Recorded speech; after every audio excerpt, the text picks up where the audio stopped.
All right, I am back, and I want to deal with tonight's fights. I was happy that none of them got pulled. Okay, 4 fights. I was only disappointed with the headbutt. We'll get to that. Now, it was not a spectacular night. It was not spectacular. And I feel like the highlight was Angela Hill's victory. And I thought it was worthy of focus. I made her fight, her victory, the cover of this magazine. So this was her first submission victory, Angela Hill. And Angela Hill, I thought would have won by decision had it gone to decision. Now y'all already know who I picked for this fight, to win this fight. Of course, it was Angela Hill. I pick against Luana Pinheiro virtually every single fight. Every fight. I've been a critic of this girl. A lot of people were sold on her. And I did mention her power after her Contender Series victory. I mean, that's still a highlight reel knockout for Pinheiro. Her victory and it was a first round knockout. And understand, she had such a buzz because of the stretch of first round knockouts that she had, or finishes that she had. But that win streak of hers, if you ask me, had more to do with careful selection of opponents. You notice they were all in the same city in Brazil. So I suspect some foul play was at play. And even then, she took an L early in her career. But when she was on the Contender Series, she developed a little bit of buzz, not only for that knockout victory, but because Luana Pinheiro is she's prettier than average. Prettier than average. I'd give her a 9. I'd give Pinheiro a 9 in the face. She's a model looking chick. And I don't like women like that as fighters. I think women, if they're extremely attractive, it works as a curse for them. But that does not happen with the men. Men, we can be as handsome as all get up. We can be a 10. And we'll still be just as passionate about mixed martial arts, discipline, and focus. And that's no swipe on the women. That's how it should be. Because women are the showcase of the human race. When you're talking about attractiveness, women are more beautiful than men are handsome. And I know I'm a man, and of course I'm going to say that, but I'm going to say it, period. That's what I believe. But anyways, I digress. Shout out to Angela Hill. I've been a fan of Angela Hill. I've been talked about. People have made jokes about me when I said that she could beat the champion. And I still believe that. You fight Angela Hill 5 times, it's a good chance she's going to win one of those fights. When she is on and focused, she's difficult to deal with. Some fights are a dud. She got this grandma style But when she's assertive, that's the thing with Angela Hill. Being cautious, that's the thing with a lot of fighters, being cautious and not being assertive enough. But Angela Hill gets a special kind of respect from me because she has never worn any of that funky, goofy weave that is popular among Black American women. Those who don't know, I'm 100% Black American, and I hate with a passion Black women who wear that dumb, goofy, funky weave in wigs. Angela Hill may have worn weave in her time, but she has always been loyal to traditional hairstyles for Black girls. She's always been a healthy image for little Black girls to look at.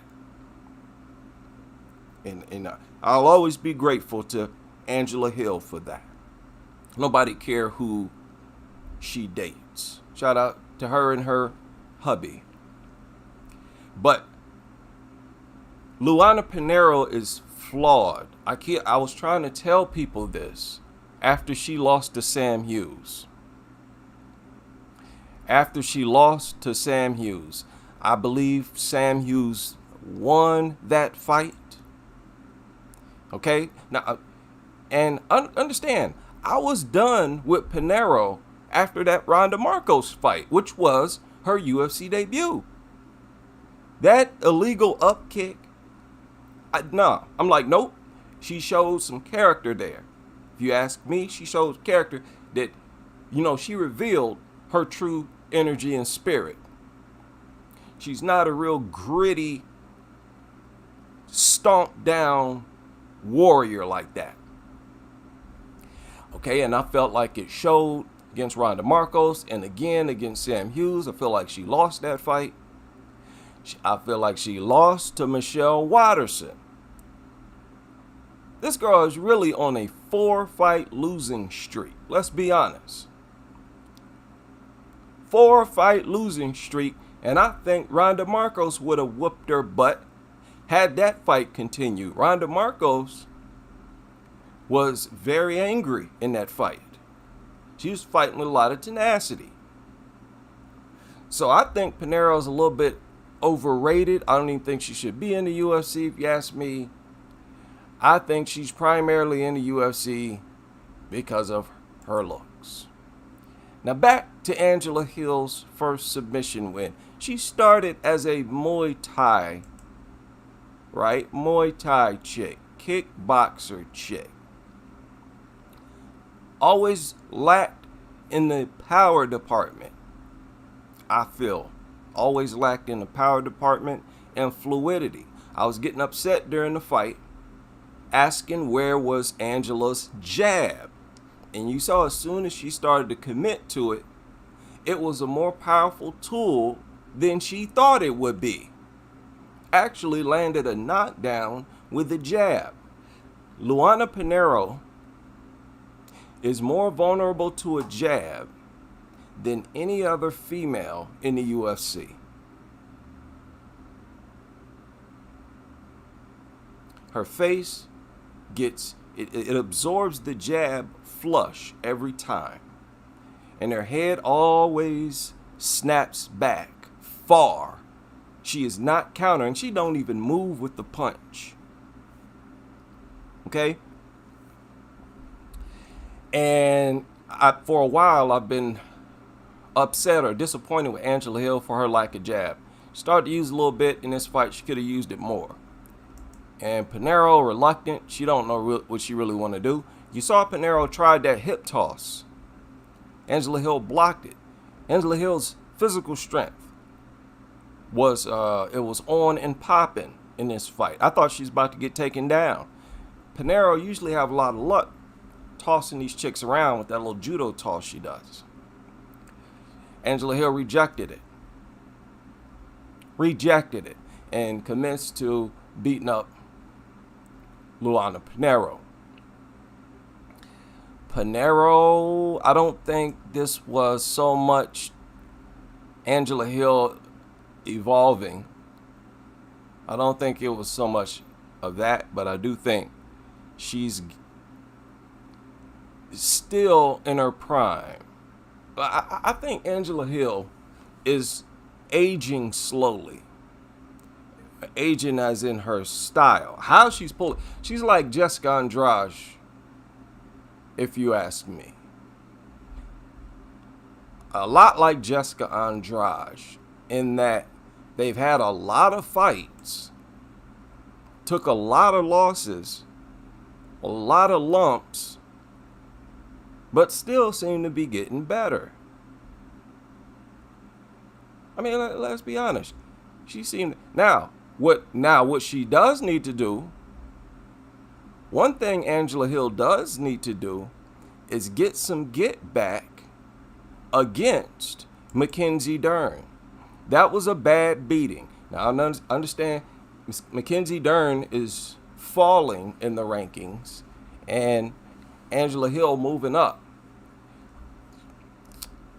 I think Angela has the clout to ask for that fight and get it from the UFC. I think UFC values Angela Hill.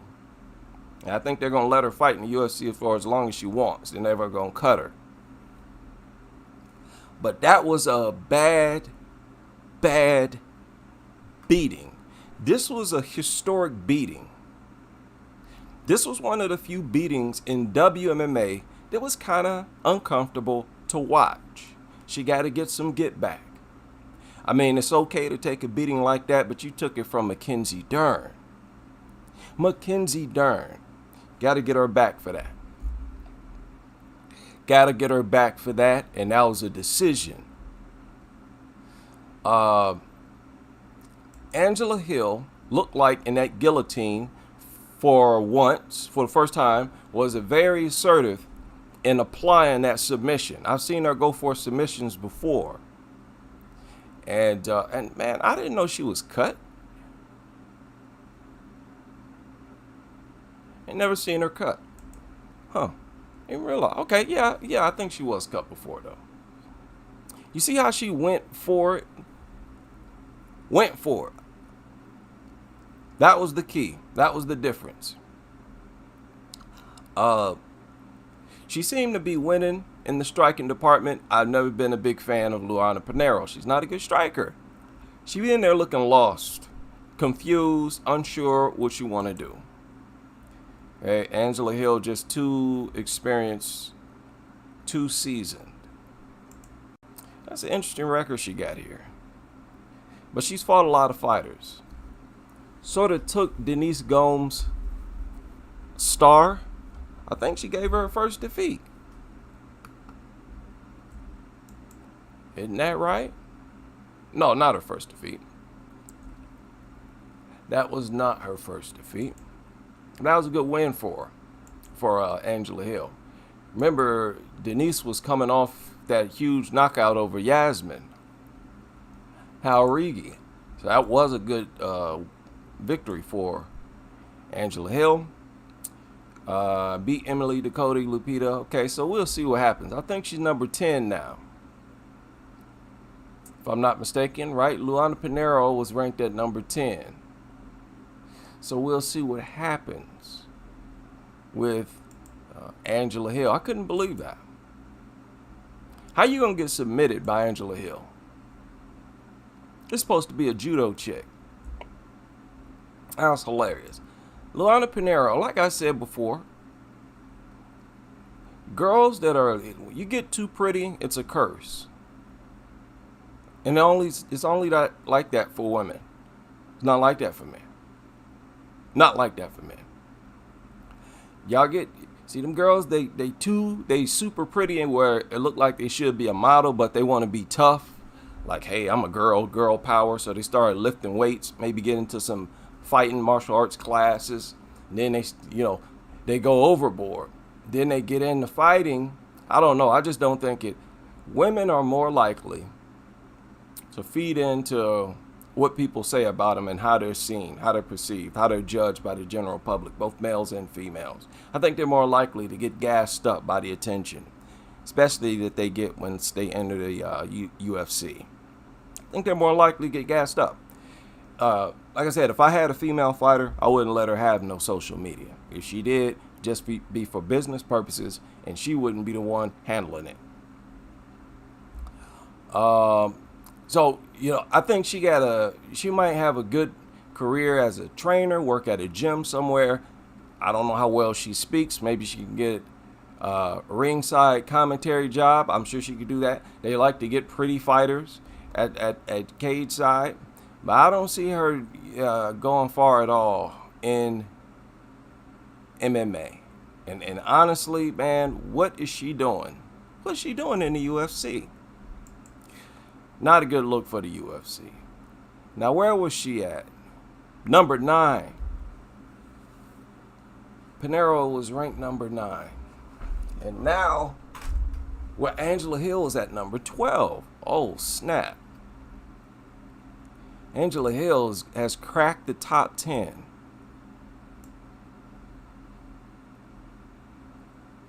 Angela Hill has cracked the top 10. Whoever would have thought?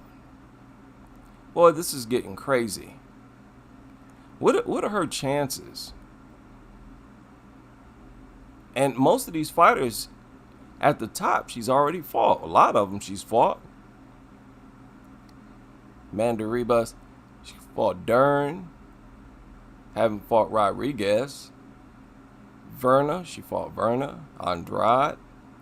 Lemos, Yan Xiaonan. Has not fought Tatiana Suarez.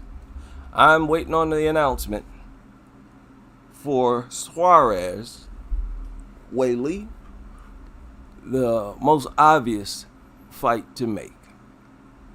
Let's stop playing games. But no, I thought Angela Hill, that was a good victory for her.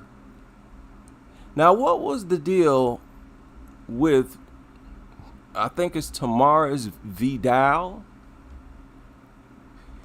How are you going to quit just because you took a shot to the nipple? I mean, seriously, she quit. She was not incapacitated. That wasn't like no liver shot.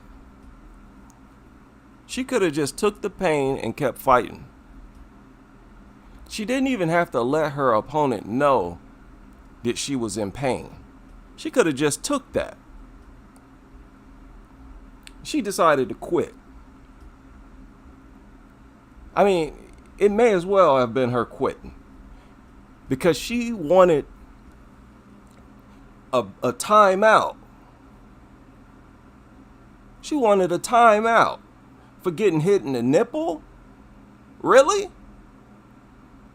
Really? Like, who do you think you are, really? She had to know that wasn't part of the rules. You can take a shot to the nipple. Listen, men, our nipples are sensitive too. And we all know men take shots to the nipple. What made you think you deserved a timeout for a nipple shot? And it was a jab. This punch right here didn't even land on her nipple. And this was the second punch. This was the first one. You took a jab to the nipple and quit. That had me upset. Y'all gonna have to get this woman out of here. Listen, she got a stoppage in her UFC debut. Fine. I was excited about that. But once you do something like this, I can't trust you no more. Even if she fights all 3 rounds in her next fight, and talk about Vidal, going forward, she's untrustworthy. Because she could fold again. That's all this was. This was a mental breakdown. Mental breakdown. I do not believe she was incapacitated. She could have kept fighting as if nothing happened and decided to quit. So I believe that was a smart stoppage by the referee. I think some people disagreed that they should have forced her to continue fighting. But I believe she had all but given up at that point. And it was a strange fight because I did not expect Melissa Gado to look that strong at bantamweight. I didn't expect her to be that confident. She seemed to be confident. She went right out there and started walking towards Tamarus. Yeah, I was a little surprised about it. I'm like, what is Melissa doing? But it worked. She looked like the dominant fighter. She won the striking exchanges, and of course, won all the exchanges on the ground. So hey, Melissa Gado is at 135. I don't know if she's gonna keep fighting here. I think she should. I think she should stay at bantamweight. Woman, you are a bantamweight. Squeezing down to 125, I suspect, robs her of too much physical strength. Too much physical strength. She looks stronger at 135, to me. That girl, her opponent, Tamarus, looks overweight. She looked overweight and lazy. I don't know what she walk around at. She looked almost like she walked around at 200 pounds. So we'll see what Gado can do. Gado got a stoppage. The first ever stoppage from a nipple punch. And I'm going to say nipple, because girls get hit in their breast all the time. I think they take breast shots well. This was a nipple shot. That's what made her uncomfortable. And then she quit. Shame on you. Shame on you. Oh, yes. Your girl, Angela Hill. It was her night to shine. Now, I've been critical of Rodriguez for a long time. Really both of them. But Losi here, I thought, could have continued as well. She could have continued. You look at her immediately after that headbutt. Again, she's not dazed and confused. She didn't look hurt to me. It looked like she decided to play hurt. Play hurt. The fact is, Rodriguez was cranking it up on her. And she had just landed this kick to the face. To me, this was her Luana Pinheiro moment. Talked about Losi. We'd already seen her get wrecked. She got wrecked by Angela Hill. She got wrecked by Lupita Godinez. Talked about Losi. I feel like she was on her way to getting wrecked here. This was the start of all her troubles. Kick square in the face. Rodriguez got excited and foolishly dropped a headbutt on her. What in the world was she thinking? What made her think she could get away with that? Somebody else did that. Just blatant headbutt. That's the hardest thing to do on accident. Just drive your head into your opponents while you're on top. Unbelievable. She was just getting her momentum going, and then you're going to do something like that. Look, I don't know if on purpose or accident. I don't care. That was just a horrible thing. She better make sure to never do that again. Don't know what she was thinking. She better never do that. As it was, she lost the fight that she should have won. Your girl, Vanessa Demopoulos. I don't like Vanessa Demopoulos. She's the one fighter who I always root against. I love when she gets punched in the face. Doesn't it feel good? Doesn't it look good when Vanessa takes a clean punch to the face and you can hear it? You see her head snap back. Her head wobbles when she gets hit. She starts looking up at the sky, seeing stars when she gets hit. It's dramatic. But the judges thought she did more than Ducote. And, I can't argue with that. Emily Ducote always underperforms, if you ask me. No head movement. Neither one of them. No head movement. Leave your head right there. Ducote it seemed like she was faster, but she was getting hit by these big shots by Demopoulos that she saw coming.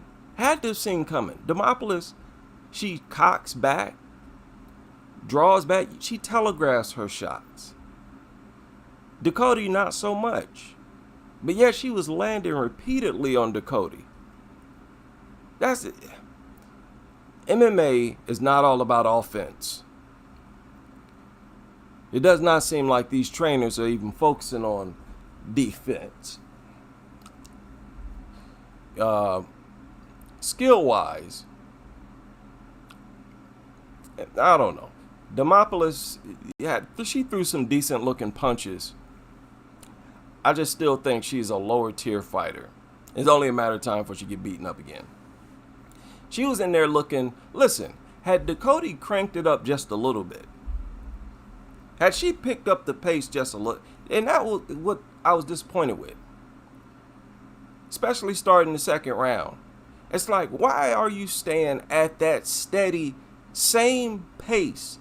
I'm talking about Emily Ducote.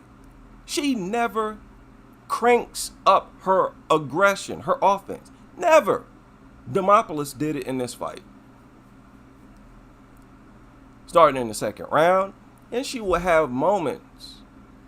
Demopoulos will have several moments where she would crank up the intensity. Have explosive moments of offense. Ducote don't do that. She don't do that. So she really can't capitalize on her strengths as a striker. Listen, you can only throw a jab in a straight right hand so many times and so well. Using them as counters exclusively, focusing on 1-2, and not even really 1-2 shots. Most her shots are single shots. Subpar power. You're not really leaning into the shots either. Shots don't cover that much distance. She's bound to lose. Repeatedly. Bound to lose to fighters who she probably shouldn't lose to. I'm talking about Ducote. So, good for Vanessa Demopoulos. She's going to move on. And I'm going to continue to root against her opponents. I don't know. She's the perfect heel. I don't even know why I dislike her. It's not even about her jumping into the commentator's arms. I don't even pay that no attention. I don't even watch these post-fight interviews anyway. She just seemed like a very comfortable heel for me. So good luck to her next opponent. She's not ranked. So that's a good thing. Hopefully the unranked girls and the ranked girls can keep it that way. Oh yes. That is all for this live stream.